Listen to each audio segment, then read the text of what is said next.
Mister Roy की dead body उनके library में मिलती है। इन्वेस्टिगेशन में पता चलता है कि जहर खाने से उनकी डेथ हुई है, लेकिन मिस्टर रॉय के बाजू में जो जहर की बोतल रखी हुई है वो तो सील पैक है, मतलब बोतल खुली ही नहीं है। तो मिस्टर रॉय ने ये जहर तो नहीं खाया है। फिर उनके बॉडी में जहर गया कैसे? सुबह से कोई उनके घर नहीं आया है। बाजू में एक नोट भी मिलता है, मैं ये केस नहीं जीत पाया इसलिए खुद को मार रहा हूँ। पर सवाल ये था कि उनकी डेथ हुई कैसे और जहर उनके बॉडी में गया कैसे? डिटेक्टिव मेहुल क्राइम सीन पे पहुंच जाता है इस केस की छानबीन करने। तो मिस्टर रॉय बहुत बड़े एडवोकेट थे, मतलब इनके उतने ही दुश्मन भी होंगे। चौंकाने वाली बात यह है कि उनके पास कोई ग्लास भी नहीं है, जहर की बोतल भी सील्ड है। तो जहर अंदर गया कैसे?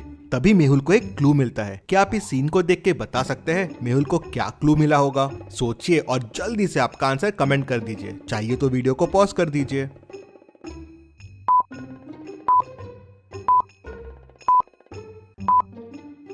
मिस्टर मेहरा बुक पढ़ रहे थे, तो शायद इसी बुक में जहर हो जिससे जहर उनकी बॉडी में गया हो। लेकिन अगर बुक से जहर बॉडी में गया तो जहर की बोतल यहाँ क्या कर रही है और ये नोट क्यों पड़ा हुआ है? मेहुल उनके घर में रहने वाले दो लोगों से पूछताछ करता है तो कुक कहता है, सर आज मिस्टर रॉय बहुत टेंशन में थे, सुबह से कुछ खाया पिया ही नहीं था। मेट कहता है, सर मिस्टर रॉय दिन भर बुक्स ही पढ़ते रहते थे, मुझे लाइब्रेरी का नाम याद नहीं आ रहा है लेकिन कोई तो शहर पे था।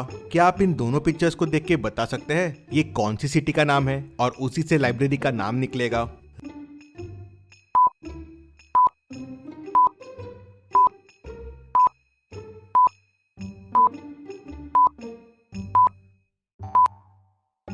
रैट प्लस लैम्प मतलब रतलाम। रतलाम लाइब्रेरी। मेहुल तुरंत रतलाम लाइब्रेरी पहुंच जाता है। मेहुल लाइब्रेरियन से उस बुक के बारे में पूछता है तो लाइब्रेरियन बताता है कि बुक पहले मिस्टर वर्मा लेके गए थे, उन्होंने सुबह लाके वापस रख दिया और फिर शाम को मिस्टर रॉय लेके गए। मिस्टर वर्मा ये कौन है? तो लाइब्रेरियन बताता है कि सर वो भी बहुत बड़े एडवोकेट है। मिस्टर रॉय और मिस्टर वर्मा के बीच में केस भी चल रहा है, काफी सीरियस केस चल रहा है वो। मेहुल तुरंत मिस्टर वर्मा के घर पहुंच जाता है। क्यों मारा तुमने मिस्टर रॉय को? मारा? क्या मिस्टर रॉय की डेथ हो गई? कब? कैसे? तुमने ही खून किया है उसका, बताओ क्यों किया? क्या आप मिस्टर वर्मा के घर को देख के बता सकते हैं मेहुल को ऐसा क्यों लगा? सोचिए और मुझे आपका आंसर कमेंट करके बताइए।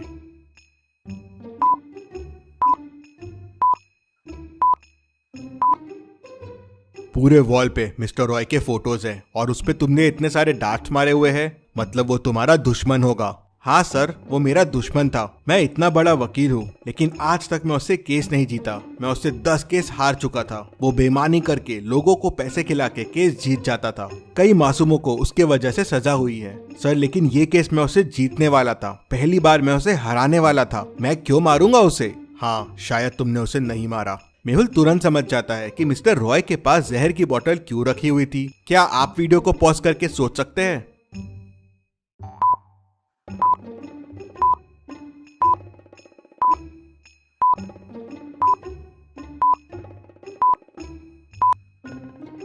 मिस्टर रॉय खुद ही मरने वाले थे। पहली बार वो केस हार रहे थे, लेकिन उसके पहले ही किसी ने बुक में पॉइजन लगा के उन्हें मार दिया। मेहुल वापस लाइब्रेरी जाता है।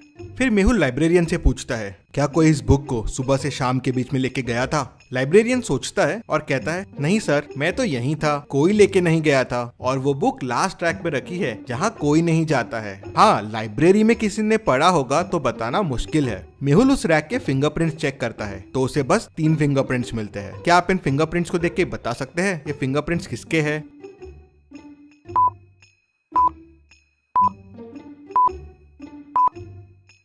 पहला वाला तो मिस्टर रॉय का है, तीसरा वाला मिस्टर वर्मा का है, लेकिन ये एक्स्ट्रा फिंगरप्रिंट किसका है? शायद यही मर्डरर हो। मेहुल सोच में पड़ जाता है। धूल की वजह से फिंगरप्रिंट्स थोड़े बिगड़ गए थे, तो किसके हैं मैच करना बहुत डिफिकल्ट था। सुबह से लेके शाम के बीच में लाइब्रेरी में 3 लोग थे। मेहुल तीनों से पूछताछ करता है, क्या तुम लाइब्रेरी के उस कॉर्नर में गए थे? नहीं सर, मेरे तो एग्जाम चल रहे हैं, मैं तो टेबल से हिला भी नहीं, पूरे दिन बस पढ़ाई कर रहा था। सर मैं उस साइड गया था लेकिन उन बुक्स के पास नहीं गया। सर पीछे रैक्स के बुक्स बुरे हाल में हैं, पेजेस भी फट रहे हैं, तो मैं वहाँ क्या करने जाऊंगा? मेहुल थोड़ा सोचता है और तुरंत समझ जाता है कि कौन झूठ बोल रहा है। कैसे? क्या आप सोच के बता सकते हैं?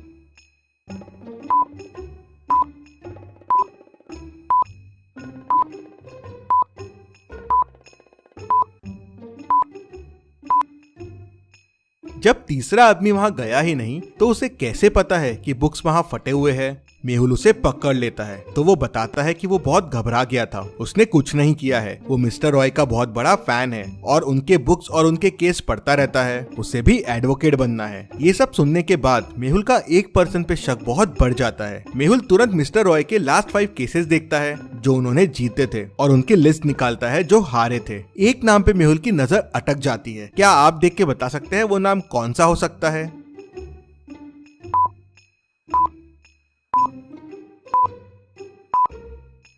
वो नाम है रोहन शर्मा। ये नाम तो पहचाना सा लग रहा है। लाइब्रेरियन का नाम रतन शर्मा है और इसका रोहन शर्मा। कहीं ये दोनों रिलेटेड तो नहीं? क्योंकि बुक लाइब्रेरी में कब आई और कब गई ये बस लाइब्रेरियन को पता था। मेहुल तुरंत लाइब्रेरियन के घर पहुंच जाता है तो देखता है कि उसके भाई की डेथ हो गई है। रोहन शर्मा की फोटो लटके रहती है और उसपे हार होता है। पता चलता है कि उसने सुसाइड कर लिया था क्योंकि वो केस हार गया था। मेहुल को समझते देर नहीं लगती कि ये बदला लेने के लिए ही शायद उसने मिस्टर रॉय का खून किया होगा। मेहुल रूम की चीजों को देखता है तो उसे एक और मर्डर का शक होता है। क्या आप रूम को देख के बता सकते हैं कि वो क्या चीज है?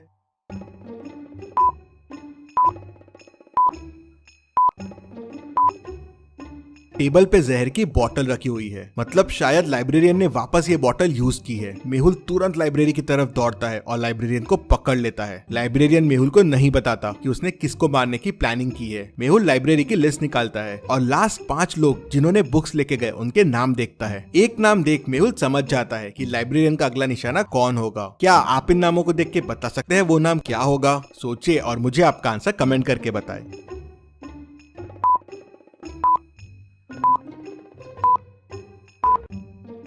और वो है mister Verma. Mister Roy case जीत गए थे और मिस्टर वर्मा केस हार गए थे, तो लाइब्रेरियन उसे भी मारना चाहता था क्योंकि उसके वजह से उसका भाई मर गया था। मेहुल तुरंत मिस्टर वर्मा के घर पहुंच जाता है और उन्हें बुक पढ़ने से रोक लेता है। मिस्टर वर्मा बच जाते हैं। मेहुल केस सॉल्व कर लेता है। Detective Mehul rocks. इसी बात पे जल्दी से वीडियो को लाइक कर दीजिए। चलिए अगली पहेली देखते हैं। लोकेश का उसके रूम में मर्डर हो जाता है। मर्डर करीब 4 बजे हुआ है। उसकी वाइफ डिटेक्टिव मेहुल को तुरंत फोन करके बुला लेती है। मेहुल क्राइम सीन को ध्यान से देखता है लेकिन उसे वहां कोई क्लू नहीं मिलता। फिर मेहुल उसके घर की मेड और कुक से पूछताछ करता है। मेड कहती है, मैं तो करीब 3:30 को सर के रूम में चाय देने गई थी, उसके बाद मैं सर के रूम में नहीं गई। कुक कहती है, सर मैं तो लोकेश सर के रूम में कभी नहीं जाती हूँ, मैं तो डिनर की तैयारी कर रही थी, यहीं किचन में थी। फिर वाइफ कहती है, मैं करीब 3:45 को लोकेश के रूम में गई थी, वो स्टडी में था और चाय पी रहा था। मैं करीब 3:50 को रूम से बाहर आ गई और फिर सीधा मेरे रूम में चले गई। मेहुल तीनों की बातें सुनता है और तुरंत समझ जाता है कि खूनी कौन है। कैसे? क्या आप सोच के बता सकते हैं खूनी कौन है? सोचिए और मुझे आपका आंसर कमेंट में बताइए।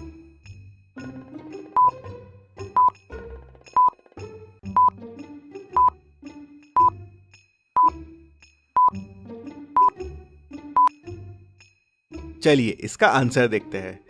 वाइफ जब रूम से बाहर आई थी तो करीब 3:50 हुए थे और चाय का कप रूम में ही था। लेकिन जब मर्डर हुआ तो चाय का कप रूम में नहीं था। कप रूम से सिर्फ मेड उठा सकती है और वो कप डाइनिंग पे रखा हुआ है, ठीक मेड के पीछे। मतलब मेड जब कप लेने वापस गई होगी करीब 4 बजे, तब उसने लोकेश का खून किया होगा। मेहुल उसे पकड़ लेता है। चलिए अगली पहेली देखते हैं। मेहुल एक गुफा में फंस जाता है। गुफा से बाहर निकलने के लिए मेहुल को 4 दरवाजे दिखते हैं। पहले दरवाजे के पीछे आग है, अगर मेहुल ने यहाँ से जाने की कोशिश की तो वो जल जाएगा।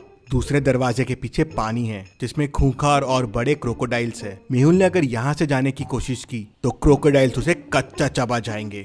तीसरे दरवाजे के पीछे जहरीले स्नेक्स है जिनके जहर से कोई नहीं बच सकता। चौथे दरवाजे के पीछे एक ब्रिज है लेकिन वो टूट रहा है, वो अब 1 ग्राम से ज्यादा भी वेट नहीं सह पाएगा। तो अब आप सोचिए और मुझे बताइए मेहुल को कौन सा दरवाजा चुनना चाहिए। सोचिए और मुझे आपका आंसर कमेंट करके बताइए।